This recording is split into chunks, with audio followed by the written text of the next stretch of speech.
Hello, everyone, and welcome to my presentation. My name is Dave Masrol. I am a Master of Nursing student at Athabasca University, and today I'll be presenting the negative or opposing side, debating that a national prescription drug plan be available for all Canadians. As the opponent in this debate, I argue that a national prescription drug plan is not in the best interest of all Canadians. To prove my claim, I will begin by defining key terms that will help the audience best understand the state of Canadian pharmaceutical coverage. I will provide an overview of the current state of drug administration and coverage in Canada. By exploring each premise listed, I will illustrate that a national prescription drug plan is fraught with inconsistencies and will jeopardize many other aspects of our healthcare system.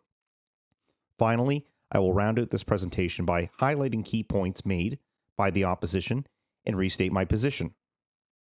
Before we get started, there's an important distinction that I must make. I am not arguing that Canadians should not receive equitable care or access to medications. In fact, I am an advocate for equity, accessibility, and inclusion in our healthcare system. I am making the case against a national single-payer prescription drug program that would be regulated at the federal government level. Let's get started.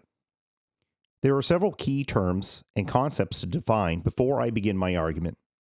Pharmacare, which refers to a national single-payer drug coverage, is similar to the billing services we receive now when we're in the hospital, which is covered under Medicare. Formulary describes the name of a drug and the condition which are eligible for reimbursement.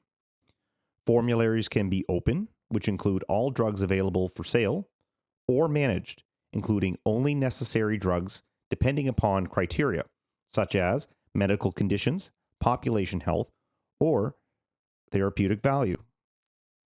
Over-the-counter drugs are medications that can be purchased without a prescription, or health supplies, such as diabetic testing equipment. A premium is a fixed amount that an individual must pay to enroll in a drug insurance program.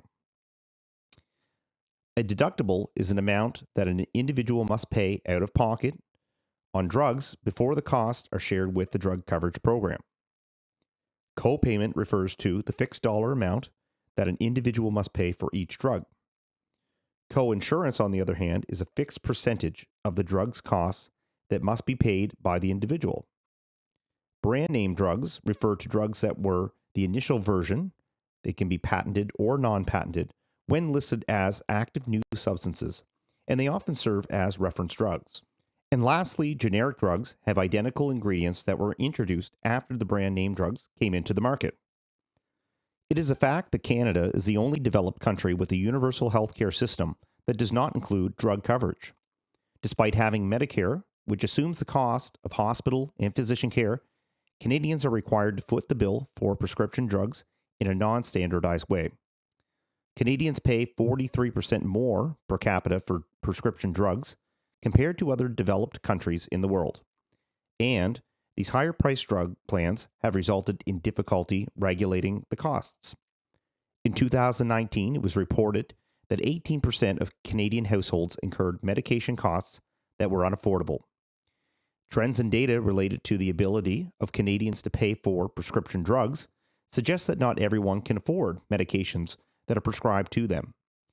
Persons receiving social assistance, older adults greater than 65 years of age, and Indigenous Canadians are the only groups to qualify for fully funded public prescriptions. However, as we will see, the provision of publicly funded pharmacare is dependent on provinces that regulate the drug coverage. Further statistics have indicated alarming trends in drug spending. The Institute for Health Information reported that 10% of Canadians were unable to fill a prescription within 12 months due to the costs. The Canada Health Act guarantees that prescription drugs are at no cost for patients in hospital. 2 out of 3 working Canadians have health insurance. Canadians with drug coverage often work full-time, earn greater than $30,000 per year, and are over the age of 25. Prescription drug coverage is primarily offered to employees from employers in Canada. Canada's drug coverage has been described as a patchwork, indicating that each province has its own approach to prescription drug coverage for their residents. These noticeable differences in provincial drug funding are representative of population demographics and socioeconomic situations, which are unique to each province. However, of note is that many provinces currently offer drug plans for residents that do not have coverage from an employer. For example, Alberta and New Brunswick offer residents the option to purchase prescription drug coverage with an insurable copay. This means that residents of these provinces have access to prescription drugs, with a portion being paid for by the province. Quebec uniquely requires that all residents must purchase provincial drug coverage, if not provided by an employer or privately. This table provides an overview of the provincial drug coverage programs offered to residents, excluding seniors and persons on social assistance. Please take note of the provinces that are currently offering a catastrophic drug coverage program, which ensures that patients receive rare or life-saving drugs should they lack private insurance coverage. This is essential to note, given that it illustrates that individual provinces can provide coverage for drugs that might not be included in a private insurance formulary. Please remember that the provision of drug coverage by provinces is important, as it allows the coverage to be tailored to unique population needs. Now I will dive deeper into my argument with the first premise that not all Canadians would benefit from a national prescription drug plan. As previously identified, Canada's ability to cover prescription costs is dependent on provincial policies and legislation. This legislation has been created with the intent to serve the residents in consideration of their unique socioeconomic needs. A national prescription plan would seek to provide pharmacare equitably, despite population differences across the country. High costs of creating the program translates to increased taxation. Estimates for creating a national prescription drug plan have been cited to cost between $7 and $10.7 billion in government funding. This spending will have to come from federal budgets, which will influence rates of taxation. Additionally, this could decrease the funding provided by the government subsidies for insurance companies. This could mean that you might not be covered for certain medications in a public or a national prescription plan. Estimates for a national pharmacare program are dependent on consumption and needs. The Office of the Parliamentary Budget Officer notes that the cost of a national prescription drug plan could exceed initial estimates if there is an increase in consumption once it's implemented. There is a possibility of altering existing insurance coverage premiums and formularies. At present, private insurance companies have established physical and systemic infrastructure to meet the demands of drug coverage on the national scale. With increased federal oversight and new legislation, red tape regulations could limit access for patients needing rare or expensive medications. According to the Canadian Organization for Rare Disorders, there is a fear of losing current prescription coverage, or for rare drugs that do not make the national formulary. Before we could proceed with the national prescription drug plan, we must know which drugs are to be prescribed. Once again, a national prescription drug plan would be universal, so it will have to ensure equity for all Canadians regardless of socioeconomic status and reflect in a national formulary. Further questions arise, including how a national drug formulary would be created and who would decide this. There are also predicted effects on private health insurance and employer income. According to Gagnon, employer-paid health insurance and drug coverage are not considered taxable income. This leaves questions regarding employers' obligation to provide drug coverage for medications that are not covered under a national prescription drug plan. The Chamber of Commerce also points out that these changes could affect other benefits provided under insurance. Such questions are a concern for employees who wonder if their private health benefits would be discontinued, increased, or altered. Although the precise effects of a national pharmacare on employers cannot be predicted, they are confident that a national prescription drug plan would affect employers and businesses through increased taxation. The second premise is based on a national prescription drug plan creates logistical and jurisdictional challenges. As previously identified, the provision of Canadian drug coverage exists between provincial and federal governments. These obligations are explicit in the Canada Health Act, which outlines jurisdictional commitments and sets rules in the provision of Medicare. If a national prescription drug plan was to be created, amendments to the Canada Health Act would be required before the plan could proceed. Similarly, a national prescription drug plan would require additional governing bodies to oversee the execution of the plan, thereby creating an additional burden on the already bloated civil servant workforce.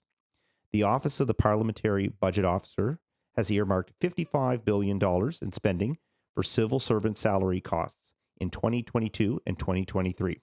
This is an annual increase of 6.7%. The third premise argues that a national prescription drug program does not focus on best prescribing practices or improve pharmaceutical manufacturing costs. The availability and supply of drugs are an issue for Canadians. When a drug is introduced to the Canadian market, it is subjected to review, which includes consumer market pricing. Patented Medicine Prices Review Board is a federal organization that works with Canadian government to ensure that patented drug prices are not excessive when introduced to the market. They use the Patent Act to ensure prices are fair market price.